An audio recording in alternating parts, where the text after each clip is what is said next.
We do indeed. Longtime friend, Ronn Johnson, and the rationale here, other than sort of giving the audience a little something new, would be to introduce Ronn to our podcast audience, because Ronn is part of what I sort of imagine, and it's more than imagination. It's real. The group of thinkers that I regularly bounce stuff off related to divine counsel, material. And Ronn is going to become part of the publishing effort with that. For those who follow the blog, Ronn is the guy who will be the author of the small group manual for Supernatural. So I figured, since Ron's going to be exposed to my audience that way, we should do a podcast show and really sort of get into some details about who he is and what our connection is and, what he's interested in, so that people can sort of get a feel for what he's thinking about and his personality and what he contributes. Sounds good.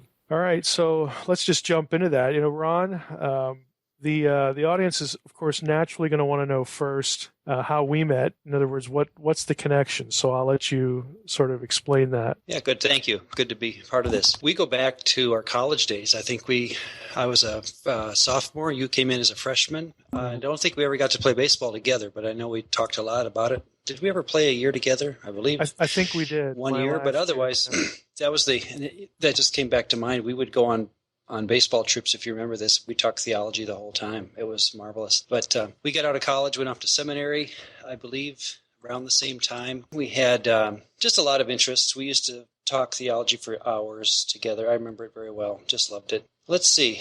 When I became a Bible college teacher, there was an opening. I was actually the chairman of a small Bible college, and I was told that there was an opening in our department, and Mike was the first person I could think of. And so we were a two-man Bible college teaching team for a couple of years. We both went several directions after that, but we've always maintained a good friendship. This is in the preface of Supernatural, at least the study guide that I just finished. The day that things changed for me, and it's been about a dozen years ago. Mike was writing his dissertation, and I was in the throes of trying to find a dissertation topic. And when he described what he was writing about, well, number one, it made me want to rewrite what I was going to write about because I hated my topic so badly. And so I changed it to basically a divine counsel theme. And so from that day, that was about 2003. So what has that been, a dozen years? Yeah. And ever since then, we haven't lived near each other, but we've kept in steady contact through this whole journey. So it's been an absolute journey for me, and of course for you too. Yeah, I probably, I've known your wife, Susan, just as long, and I don't know how she felt after that conversation when you wound up changing your topic. But that's the story in itself. I was downstairs at 3 in the morning typing a dissertation proposal change, and she found me, and I looked up from the computer screen real sheepishly, and she started to cry. She says, "No, you're not going to do this." And I said, "Honey, you've got to let me do this." And I was able to write the dissertation in about 6-8 months because I was so excited about it. And yeah. It really was divine counsel 101 without calling it that. I don't know if I even used the word divine counsel in the dissertation, but I probably referred to the term. But the dissertation through Dallas Seminary was basically, who are Paul's principalities and powers, and how would that work into an Old Testament connection? And that's where I got into it. What did you find once you got into it? I mean, as far as I'm sure listeners would want to know, was it difficult to find sources sort of in the evangelical orbit, and how did your committee react, or what was the response? The response, well, I put it into the final days when I wrote. Well, I finished it, and then I was in my oral exam, and one of the principal questions that you're always asked is, "What have you added to the body of knowledge?" And I had a prepared answer. I said nothing. I didn't add anything. I simply connected the gods of the Old Testament, which is not an evangelical discussion. They just don't talk about them, to the principalities and powers of Paul, which is an evangelical discussion. I simply combined two thoughts that really should have run parallel and never did. They never touched each other. Even in the footnotes, you couldn't find an evangelical to really get into it. So they looked at me and smiled and passed the dissertation. So they weren't bothered by that answer because it was true. And so they passed it just fine. And I don't know if they knew what I was writing about sometimes, because I was, the dominoes start to tip. Once you start from Genesis 2 and on, or 3 and on, and let these gods be real, things start to tip in a way that by the time you're done, you have a different Bible. And I don't know if my committee, I had a 3-person committee, they might have been scratching on the bark of the trees so deeply they didn't see the forest by the time it was over, what I had said. But I'm not complaining, of course. I appreciated their help, but I still, to this day, I met one of my advisors at a conference a couple years later and thanked him for it. And as we were talking, I could tell he had no idea what I wrote on. That's how I sensed it, but it's okay. Sort of just flew right by him. Or... Well, you can say it in such a way that the audience doesn't really understand. Well, this has happened to you too, Mike, right? Where sure. you're talking to an audience. I taught Bible college for 20 some years. And after about 20 minutes, the hand will go up in the back of the room and they'll say, "Wait a second, are you saying that those are real?" And you say, "Yes." And you can sense this, kind of a moment. And they sense they're going to have to start over with the whole discussion. So that's usually what I found in teaching and preaching this material, that it's a very, very basic idea, but to get it through in a simple way without scaring someone or basically undoing everything they've thought is, it's a very delicate situation. Yeah, I remember moments like those, but then I also sort of remember moments when I threw caution to the wind and they look at you like you have two heads, That's true, yeah. And, I don't know, I can't recall what I was thinking at any given moment, as to why I did one over the other. But yeah, I mean, maybe I was just cranky or something, or, the Packers lost or whatever. Who knows? But yeah, I mean, I think the listeners are going to be interested in some of your experiences. If you can recall a few now, you've already alluded to the fact that you've taught, over 20 years, you're teaching biblical studies and theology. So do you remember any sort of specific, either aha moments or arguments, or I can't wait to get out of this class, I'm going to go report Dr. Johnson, to the dean or something like that? Can you share a couple of those if you can remember them? I'm sure I was less careful earlier on, and I think this happens, like my wife would say often, and this is maybe a male thing too, when your mind gets going on something, especially as a teacher, you tend to plow straight ahead and you can't think about anything else but that. And that happened in the early years, maybe, early 2000s, and finishing the dissertation. And I saw everything from that angle. And it's hard not to when you're seeing it. Specific illustrations. I think just that strange look on the eyes of students when they figure out what you're saying. Usually it's a misunderstanding, I would find, and that's my fault for not being clear. Even the word, you know what it was? It was... Well, you've heard of ratemyprofessor.com. Yeah. I once looked on my own site, which I shouldn't have done. Hey, why not? And one of the students wrote, all he does is talk about Elohim.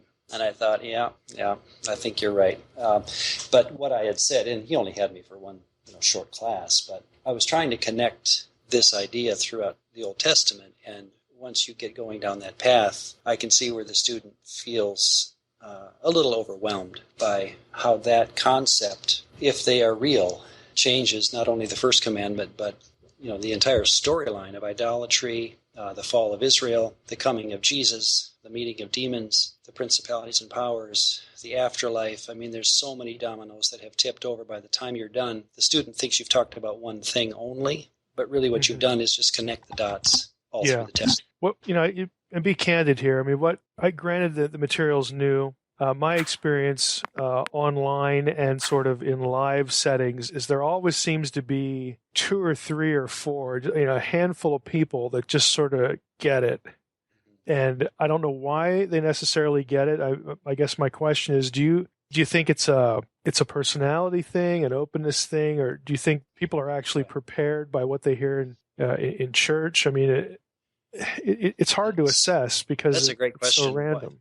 Why do some get it and some not? And I hate to ever, with an audience like this, to ever imply that getting it or not is an intellectual issue. I don't see that. And I also don't think it's just what's the term? You're just more intuitive than someone else. I think it starts with, boy, that's a good question. Why do some... You're going to have to let me think about that one for a little bit. Okay, we can return to it, or you can remember it and jump into it. Let's. This is in the same arena. I asked that question to go into this question. You pastored a lot. You might want to tell the audience, how many years you did that, what the contexts were, and then again, how did you, or did you not, or I'm sure you picked your spots, get into some of this content with adults? Right. in a church context. That's a big part of my life as well. My dad was a Baptist pastor, so I grew up in the church. I loved him, loved the ministry as a kid. I was the only son that he had, so I was very involved, went up to Bible college and the whole thing. I wasn't intending to be a pastor, it just didn't appeal to me, but I wanted to teach. I wanted to teach the Bible. Well, I was in Bible college teaching, and several years into it, and someone knocked on my door. They needed someone to fill in at a small evangelical free church, about 50 people. That turned into 7 years because they just kept inviting me back, and I finally became the senior pastor. That church then moved. Well, we decided to take those people and move over to another church that didn't have a pastor. And that turned into another 7 or 8 years. So about 15 years of my life I was pastoring. Classically, or let's see, in a normal sense, it's much harder in church because you're dealing with an audience that only gets to hear you generally on a Sunday morning for half an hour. And that's typically not easy to use that time to explain something like this, because as soon as, again, you use a Hebrew term or something,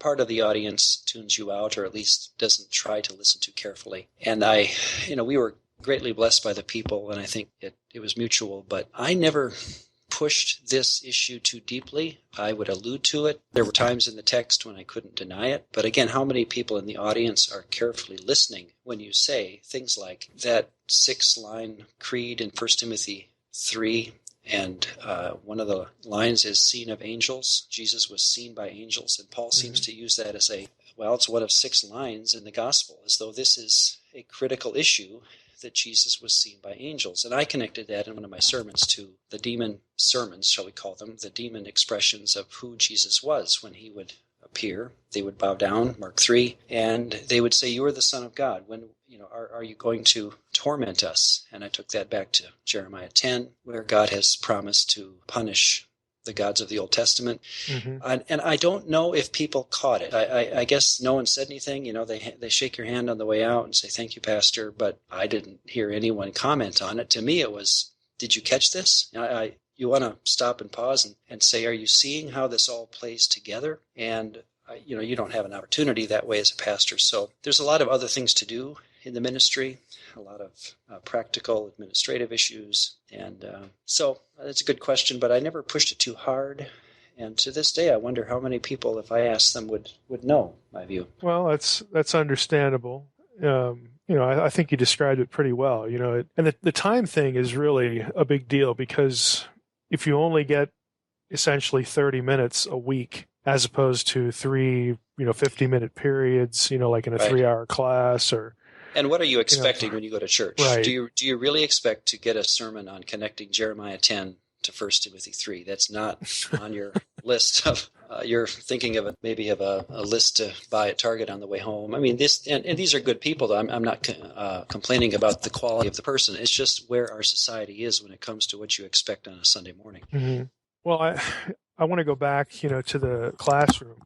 Just again, some of the different contexts here for trying to communicate some of these things. We've got the challenge of the classroom. Again, we can't really assume, especially if you're not in a Bible college, but even if it is a Bible college, you can't really assume that your students are really that knowledgeable when it comes to even a broad and not a deep, but a broad grasp of the books of the Bible and their content and whatnot. And then you get to the local church, and you've got the time problem element. Yeah, and you have people from different traditions and, of course, different levels of interest automatically and whatnot. But compare that, to, again, conferences, scholars. I mean, because you and I have given papers at a number of, conferences, typically the ETS meetings. And how do you think that's gone? What can you describe again some of the response there? Because like you were talking about scholars when you were talking about your committee, and a lot of them sort of just didn't connect the dots. You would have had to do that for them, even though they were supposed to have read with understanding your dissertation. So let's just talk about the scholars for a little bit. Yeah, and in my experience, I'd love to hear yours as well, but I've not noticed personally much reaction in a scholarly conference to the papers. They're getting them so quick, they come in and out, and they hear you, they hear the next person over. I've delivered, at the conference we're familiar with, I've probably given 4 papers on some relationship of gods and angels or monotheism, those kinds of things. It's just not a hot button. yet, I don't think, for people. That's one of the issues that I really want to see you, Mike, do with your ministry and things like this, is how to get the non-theologian or really the theologian to grasp this concept and how to bring it into the conversation and make it part of normal Bible conversation. I don't see it yet happening, and I don't even know how, really, as much. That's just a good question. It does burden me, but don't know. We're actually hoping that, Unseen Realm does that, because the conversations we have in the building about that book, and again, for those who might just be jumping in here recently in the podcast, Unseen Realm is the academic book that I've is due out imminently. Lots of footnotes, basically trying to take scholarly information and make it decipherable, either to the pastor or the someone who has a decent amount of biblical knowledge under their belt to do exactly what Ron just described, to put this on the table. So when we talk about it, we think there are going to be people in the academic community that read this and think this is just great, like, wow, this is interesting, it's fascinating, may not agree with everything, but boy, I'm sure glad this book is here. And then there are going to be other people who hate it with equal passion, because I'm not finding any of this in the Westminster Confession or my tradition or outside of Old Testament people. A lot of it, frankly, is going to be new. I'll just relate one anecdote. Now, I won't use the fellow's name, but I got an email about a year ago from a well-known New Testament scholar, and his question in the email was, hey, I'm writing a commentary on the book of Hebrews, and I just happened to notice that the quotation from Deuteronomy 32 there in Hebrews chapter 1, if I go look for that, it's not really in the Masoretic text. It's in the Dead Sea Scrolls, and it's some verse about the gods. Do you think that has anything to do with the divine counsel stuff you do? Wow. And I'm like, I answered him, yes, it does, and here's why, and so on and so forth. But when I sent that email off, I copied a few people in the building and more or less just followed that up by saying, this is what we're dealing with. Right. Mm-hmm. This guy is an established New Testament scholar, and this is news to him. Right. And so unless you're sort of forced, again, if you're in a secular Semitics program, to actually, you get hit in the face with this really up front, and you have to think about it and deal with it. You're just not going to be familiar with it. Right. And do you think that just being part of a denominational school or, again, credentials that a scholar is expected to keep and to maintain and to push forward, that there's going to be, I'm saying this because I think it's true, so I shouldn't ask it as a question, that when you're working through your own career or pushing through an idea or writing a book or something, unless a view meets a need for yourself in some way, you're going to let it run by the wayside or maybe not even consider it at all. And I wonder if the issue of gods has any practical value from a theological, let's see, a denominational stream. If you get into Calvinism, for instance, the CRC Church or the Presbyterian or even the Lutheran to some degree, they jump on that topic and they'll run with it because it does feed part of their tradition. Is there any tradition out there that is naturally fed by this view? I don't sense there is. And so my guess would be, even among your listeners, it's more of an independent discovery, shall we say, by those who are reading their Bible or want to know more about something, and they're not either led or constricted, maybe it's a better word, constricted by some kind of a theological pattern that they have to keep, or they may lose their credentials, real or assumed. So I don't know. That's been part of my wonder, my suspicions, that the reason someone may not be interested in this is because they don't see the value. They've got too many other fish in the pan, and those are maybe good things, but they don't see the connected value of this. I think that's where I would be. Well, I think that's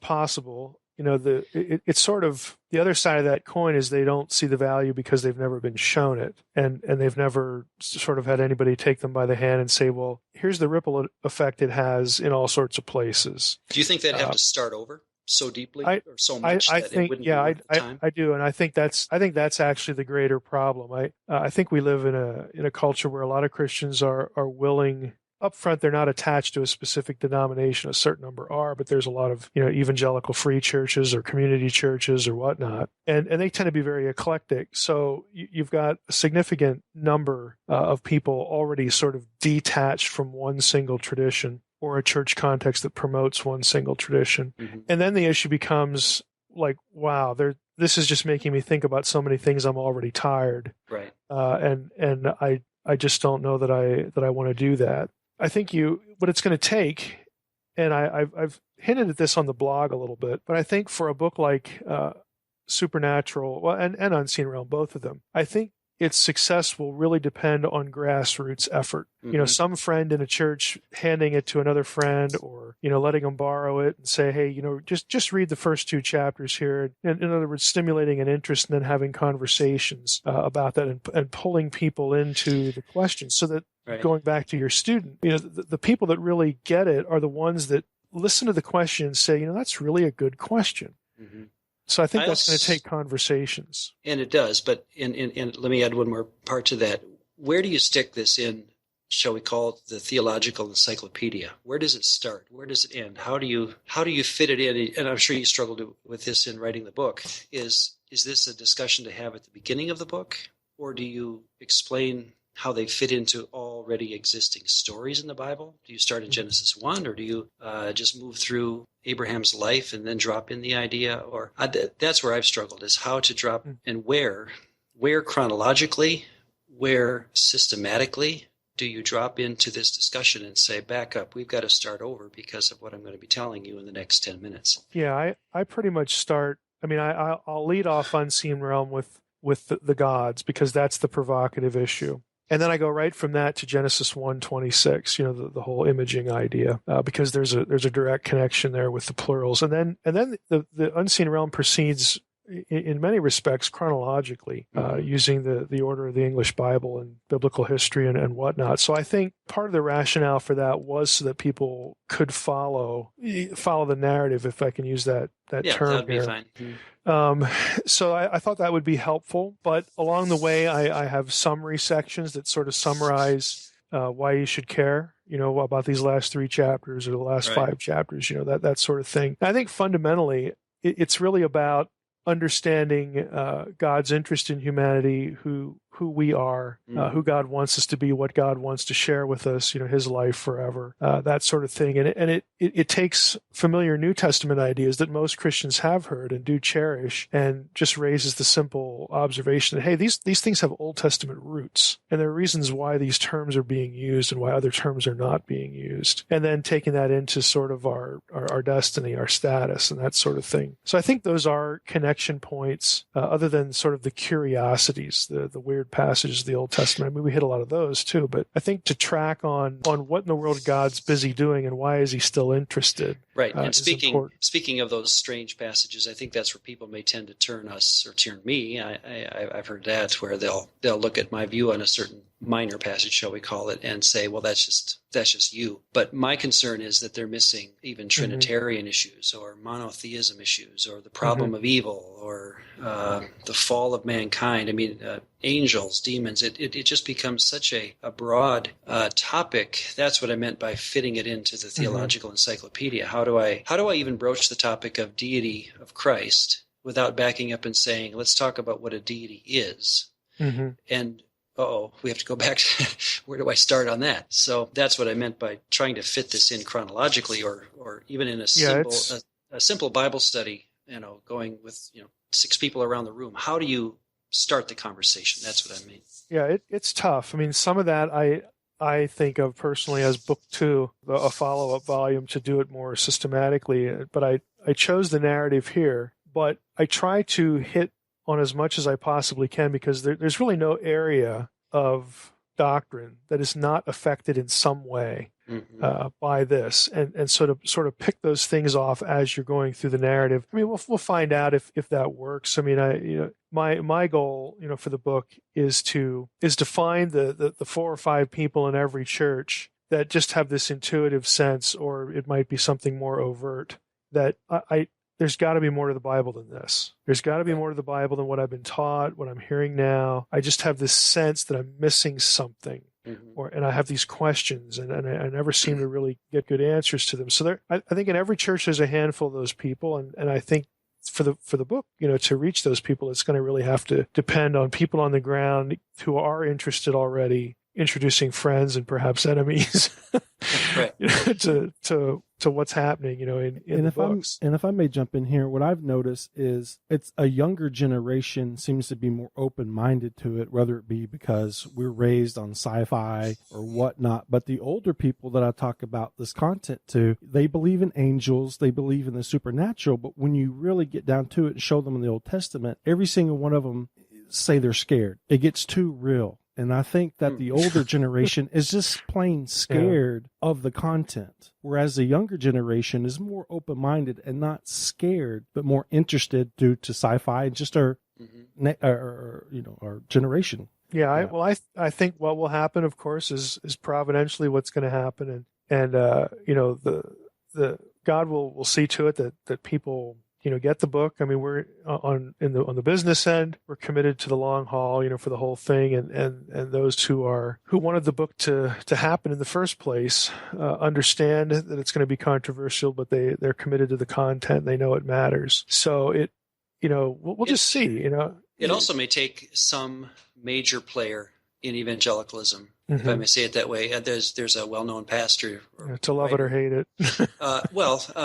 Should I say the name of it? One?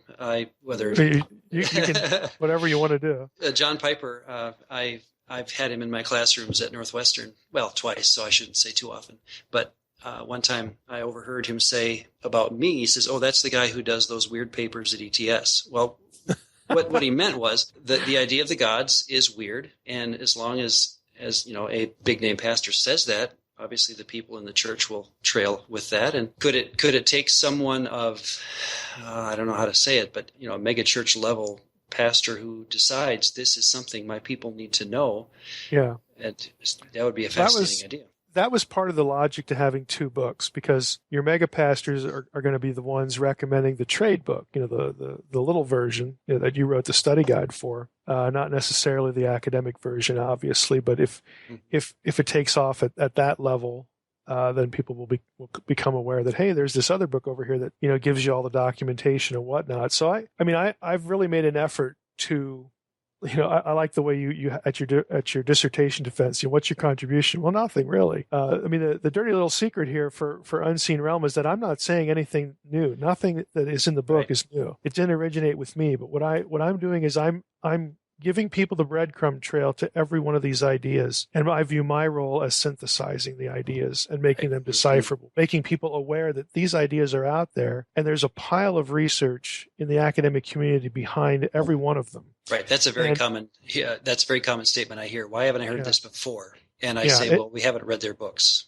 Right. Exactly right. And so if someone wants to say, to me as the writer, well, I just don't buy this, I think this is just you. It's like, I'm going to force you.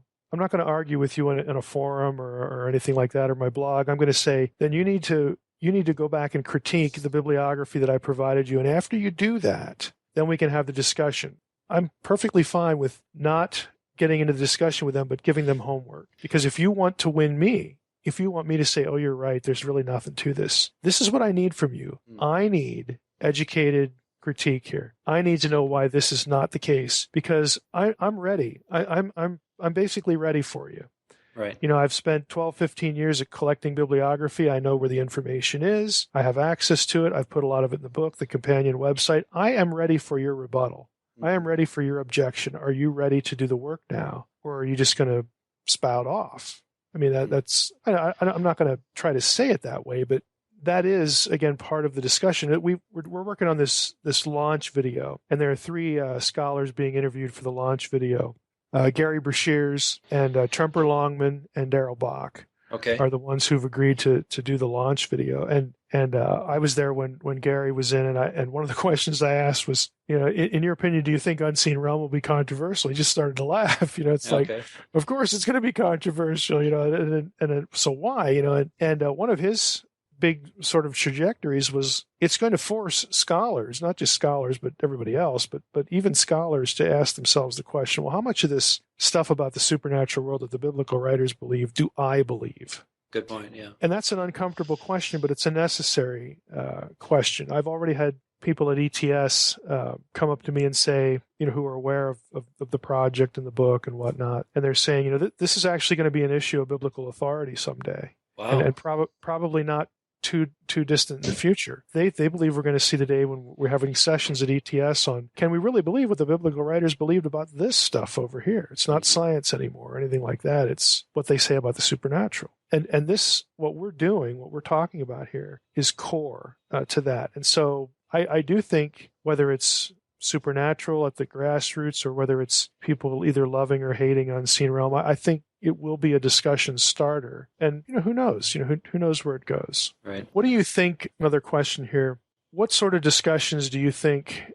Since I just brought that up, what other kinds of discussions do you think this will potentially cause or create? I think, what it's done for me is, and I did this completely before the new perspective, for those in your audience who know about or have heard about the new perspective on Paul that has hit the waves over the last 10 years or so. I came upon that view in this sense that it was just through the Old Testament, watching people come to faith or trust or loyalty to Yahweh as opposed to the gods they used to follow. Think of Abraham himself. And it says in Joshua 24 that his father used to worship other gods very clearly. So that the story of faith, okay, so it's a good question, and I'd like to answer it this way. The very story of faith, what it means to believe, when you look at it from the Old Testament God's point of view, it's changing loyalties from one spirit to another. If I had said that to Abraham, he would look at me as though, well, what else would it have been? That's how you do this. So then he didn't have a sinner's prayer or anything. Exactly. Like, and so the idea of presenting the gospel to me is as basic as, do these gods exist? Are you going to move your loyalty, faith, Aman in Hebrew, are you going to move your loyalty from one deity to another or not? That's the question coming out of the Old Testament. So I think to where this can go should come down to tracks. It should come down, if we want to say it that way. How do you present the gospel to your neighbor who has no idea about, the intricacies of Hebrew and Greek? But when it comes to the rubber meeting the road, how do I understand what God wants out of me as a person today? It's that basic to me. And that's why even as a pastor, I found that this material was helpful, because it had very practical outworking. Like you're going through Acts. I'm thinking of the Jew-Gentile relationship and how that was basically, well, not basically, it was completely based on the idea of polytheism and trust and idolatry and those questions of how to move my trust from a pagan deity to Jesus, a crucified Nazarene who resurrected from the dead. Those were real questions that have to do right back to the question of how many gods are there and are they real, and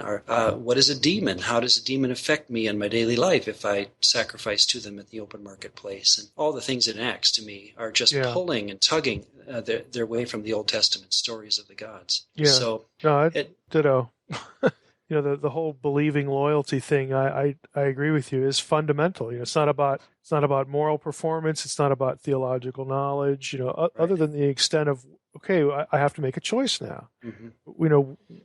Which God do I assign my believing loyalty to? Right. And that becomes the issue. I mean, David can go off and commit adultery and do other horrible sins, but he never wavered on where his believing loyalty was. Well, think of Psalm 23:1. Just that verse. The Lord is my shepherd; I shall not want. That there's a statement of loyalty, and we just studied 1 Samuel in a Bible study I do, and the people I think caught it. But again, every week we seem to be kind of rotating back to the question of, well, he wasn't a very good person, was he? Well, that's not the point. The point that God is after is loyalty, and if you can be like a David and never waver, or the other side, be like a Saul and waver all the time. By the way, Mike, I don't know if you ever studied this out. It's fascinating. Watch how Saul refers to Yahweh. He always calls him your Yahweh. He never refers to him as my Yahweh. I've never looked at that. That's really fascinating. He'll say the Lord your God when he talks to Samuel. He'll never say the Lord my God. Of course, David would have dry heaves to ever be forced to say it that way. There's your loyalty coming out. And then Solomon, of course, is both ways. He can't seem to decide which way to go. But it's just to study Saul, Samuel, or Saul, David, and Solomon through the lens of the gods. It's a fascinating study. Have you really tracked through that? Because one of the things I wanted to ask you is what are you working on? What's sort of catching your attention right now? And yep, and this is like you and I. We both love to run things till they're dry. And for me right now, it's the Jew-Gentile relationship and how that relates to Ephesians. And Al, let me throw a theory at you here. For by grace are you saved through faith, not of yourselves. Think of what the Ephesian audience, 90-some% Gentile, would have thought by that phrase. For by favor you are saved. Grace, favor, same word. And grace is all over the Old Testament. So for Paul to be introducing grace as though it's some new thing for these people, I've taken the tack that what Paul is saying is, you Ephesians, remember how you came to the Abrahamic covenant. The Old Testament the Torah divides the world in two, the Jew and the non-Jew. So you as the non-Jew, you didn't have a way into the Abrahamic covenant except proselytism, basically. And here comes Jesus. Romans 15 says that he died to sanctify the Gentile who could never come into the temple. And now, to use the application, since the death of Jesus, the Gentile can come in fully Gentile, doesn't have to be Jewish. And then for Paul to say, for by favor, you Gentiles have now come into the family. And that's those kind of twists and turns through Ephesians, Philippians, Colossians. Of course, most of Paul's letters are written to Gentiles. And watching how he takes that family idea, the new people that God is creating. Well, that's... you can see that the Gentiles sitting there who would have been familiar to some extent, maybe had a Jewish friend or something like that, even whether he's a God-fearer, quote unquote, or not, would think, you mean to suggest that the favor that Yahweh had placed on my buddy over here sitting next to me, who's a Jew, that now that's extended to me? Acts 10 and 11. Remember what Peter says? They got the Spirit just like we did. And I'm sure the eyes in the room opened up thinking, well, you've got to be kidding. God is now turning to the Gentile with the same favor that he has to the Jew. And that all comes out of the Old Testament, which, again, how far back do you have to go to show the audience where we're going with this? But the idea that God chose Israel, God did not choose the other nations. He put other gods over them. That all starts back there, and then you move forward through and realize that what Jesus came to do, to defeat those gods, to put them in their place and to put his feet up on them, 1 Corinthians 15, is really the story of Deuteronomy 32 being played out page by page through Acts as Paul moves through the Gentile world, explaining Psalm 110, what it means to a Gentile audience, even while Caesar is still in Rome. There is a king on the throne. Mm-hmm. But Paul is trying to explain that king actually is a footstool for a dead Nazarene who rose and is living, is resurrected. So all those pieces, again, that's what's fascinating about this, is that we're not doing anything new. We're not trying to create doctrine that's not there, but we're trying to put the pieces together and show how they all connect very well. Right, and how someone of that time period, contemporaneous with the original biblical writers and their original audience, how they would have parsed all this. Right. The lens through which they would have seen and read the text or heard, that the text presented to them, what they would have been thinking. Go ahead.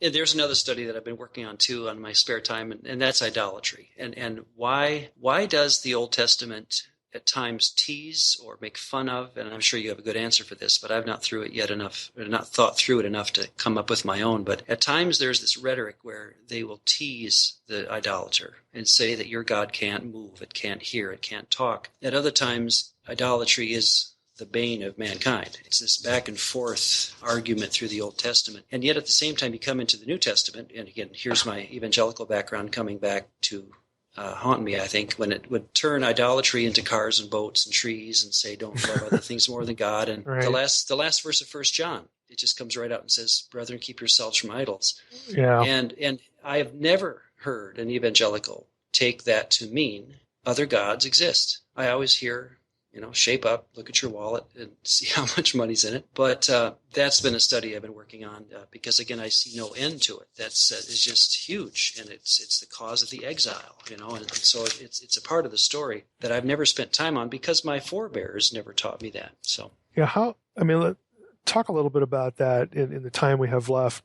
Just the whole, I'm not going to ask you to predict, anything as audacious as where do you think it most likely, for people to sort of either break free from a tradition or a tradition might help them. But why do you think, because I get asked this all the time, why do you think that we just have not been taught this stuff because, like you said, the more time you spend in it, it's almost impossible to miss it. Yeah. I mean, I'm at the point now where I literally can't read anything in Scripture and not, my eye will fall on something that ties directly back into some of these major conceptual areas, of the Old Testament. So, do you think it's just a lack of Old Testament preaching? Do you think it is what are the filters you see? Oh, that's a good question.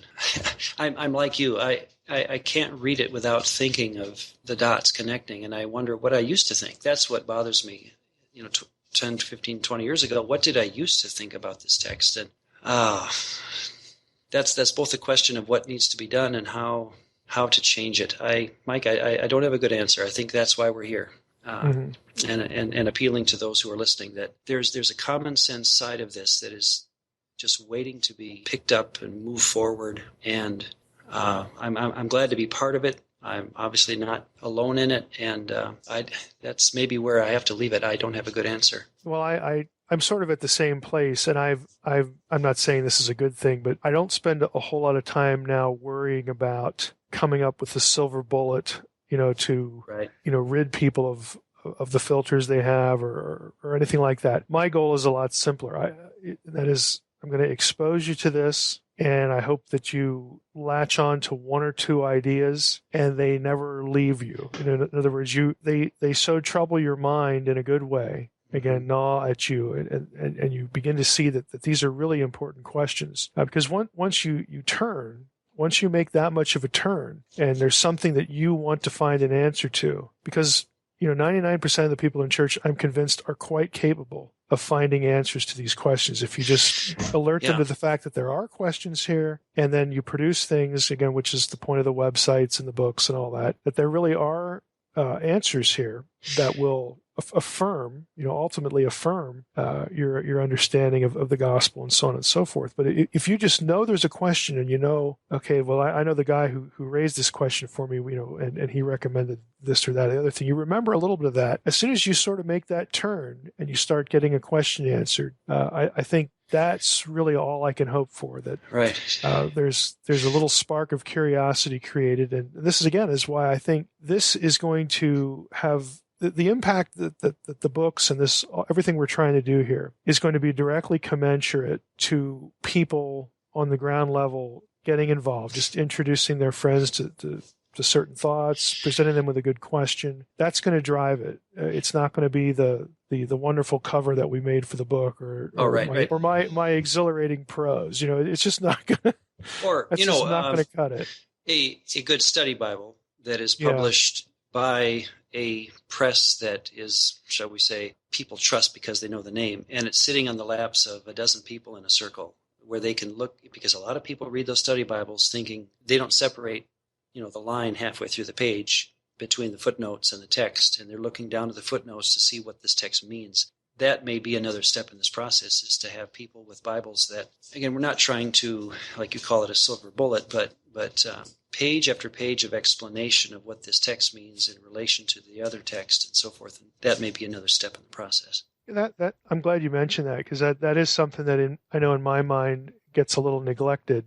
We have a free study Bible for people who carry digital tools to church instead of a physical Bible, whether it be their phone or an iPad or something like that, or some other tablet. The Faith Life Study Bible, which people can download for free. It's got 2 or 3 million words in it. And I did the notes for Genesis through Joshua or Judges, and a lot of this by design. A lot of this divine counsel content is in there, but I often forget about that. It's like, oh yeah, I spent a year and a half, writing 500,000 words for this thing, and it's like it never happened, because I tend to sort of mentally track, on the latest thing. So, anything you want to chime in for? Are you going to deliver a paper soon? You're working on an article? You doing anything like that?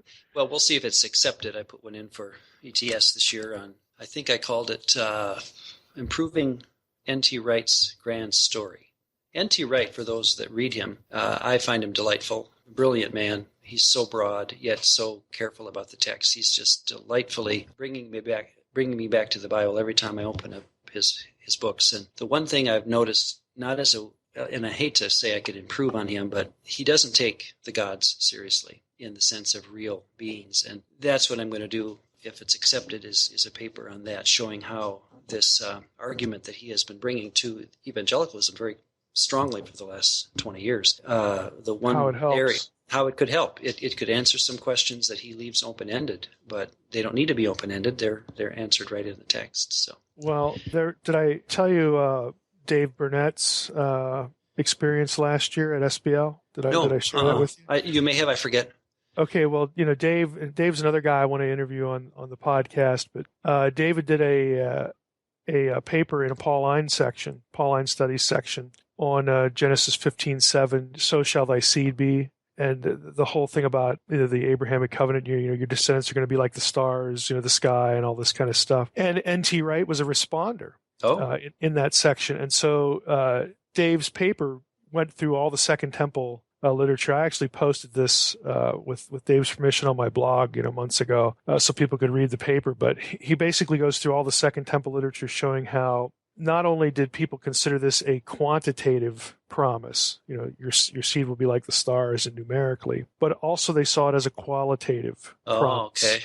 So it ties right into, again, divine beings, because divine beings are always, talked about with this star and this luminous language. And he took that into Second Temple and New Testament discussions about glorification of the believer and all this divine counsel stuff. And in the Q&A afterwards, N.T. Wright had no idea what this stuff even was. Wow. I mean, he literally had no clue about divine counsel context or anything like this. And it really showed in the Q&A. And there were 3 or 4 people in the Q&A that stood up, and this is N.T. Wright, and he's such a nice guy. Right. I mean, you don't go after N.T. Wright because he's just a neat guy. Sure. And everybody really appreciates what he does. But they did. I'll use the phrase. They spanked him a little bit, basically saying, well, look at this and this and this and this, and I don't know who the group was. I mean, 1 or 2 of them I could see in the discussion afterwards knew Dave, and some of them I guess didn't. But they were tracking on this the whole way, and he was not. And so there is this gap, as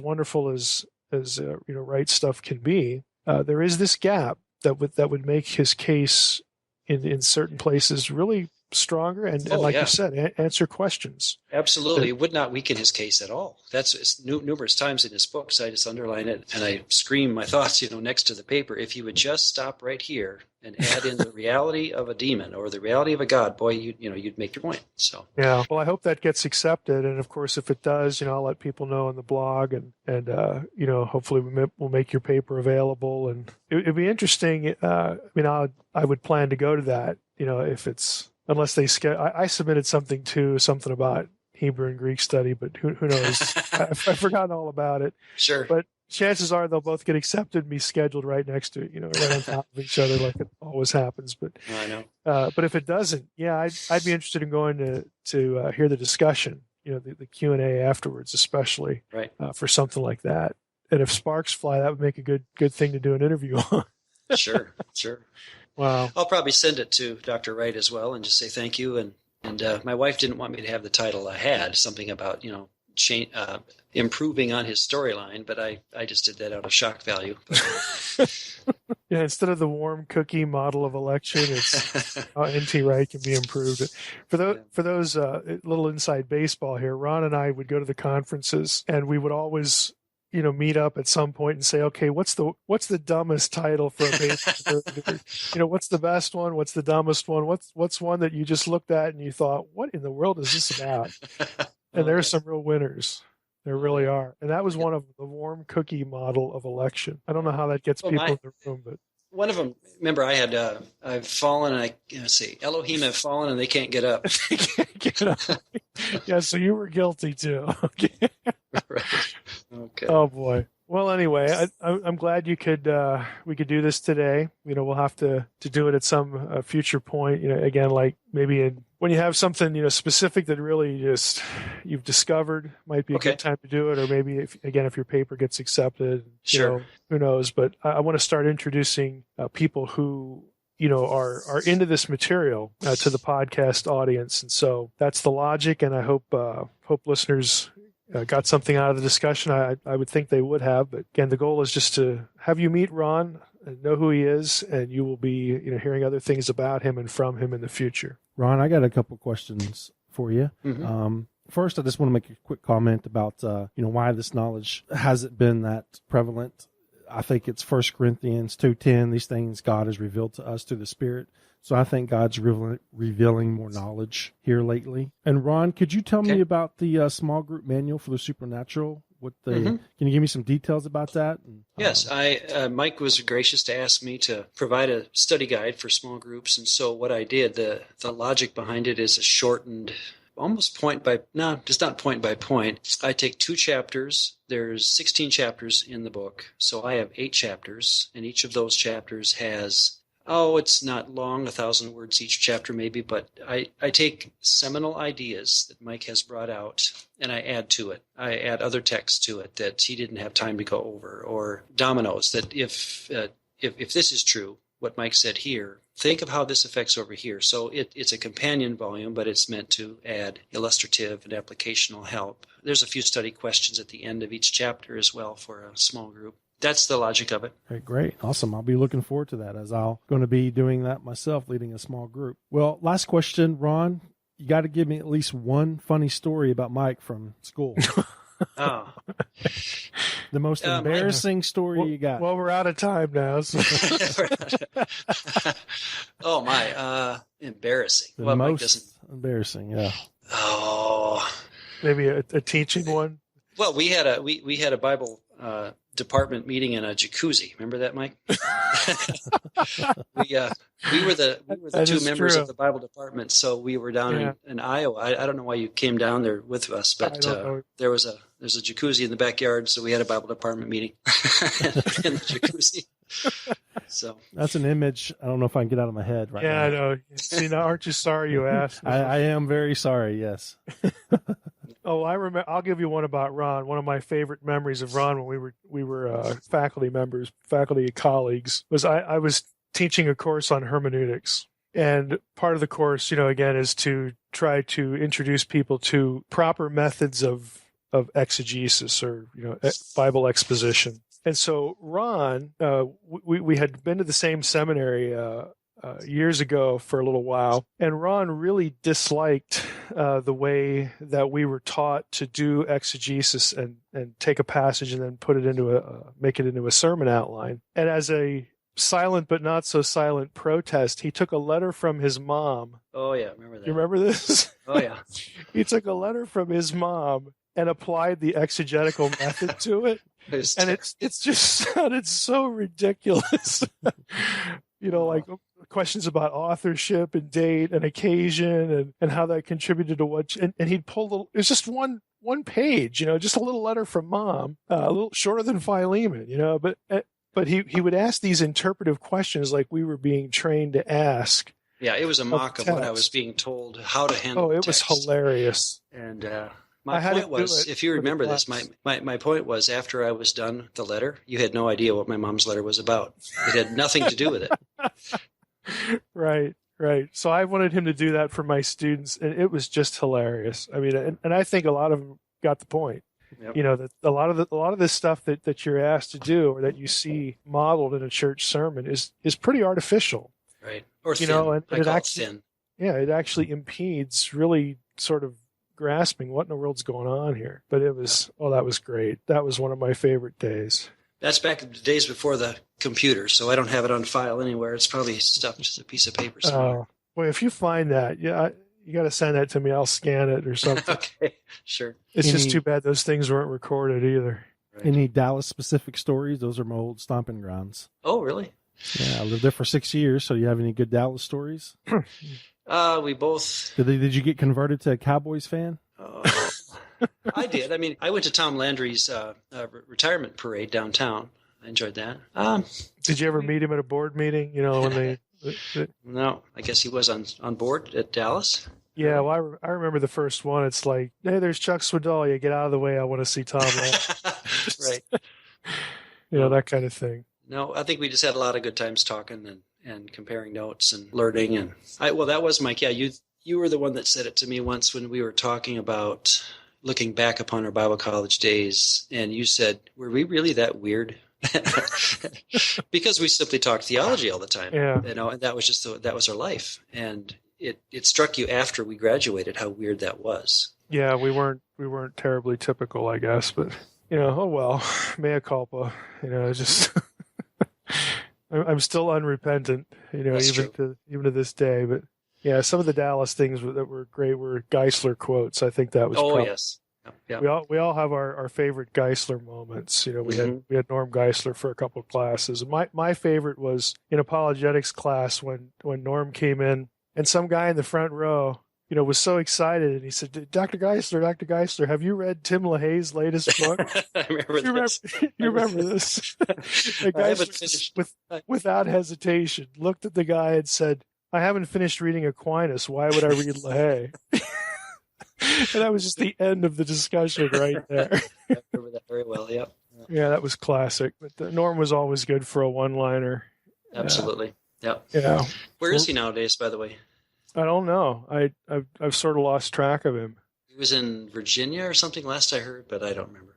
Yeah, that's the last I heard too. Ron, do you have a blog or a website or anything that people can go to follow your work? Or? No, I do not. I probably should. Be fun to do, but I've never been a blogger, so. You can blog for me. Okay. If you ever want to irritate someone sufficiently, then we'll just, we'll post something up there. Sure. Well, I have plenty of papers and things I've done over the years that I could let you, send them off to you, Mike, and you can see what's valuable or not. If you need to make more enemies, Sure. we can help you out with that. Good to know. Well, on my blog, you'd make friends. Let's just put it that way. I mean, Ron, we both have, without getting into details, Ron is no stranger to, I guess, suffering for the cause is the way to loosely put that. Just sometimes you're just a little bit too honest, with what you want to teach people or why you think it's important, and you pay a price for that. So, but on my blog, I don't think you'd I don't think you'd get that kind of reaction.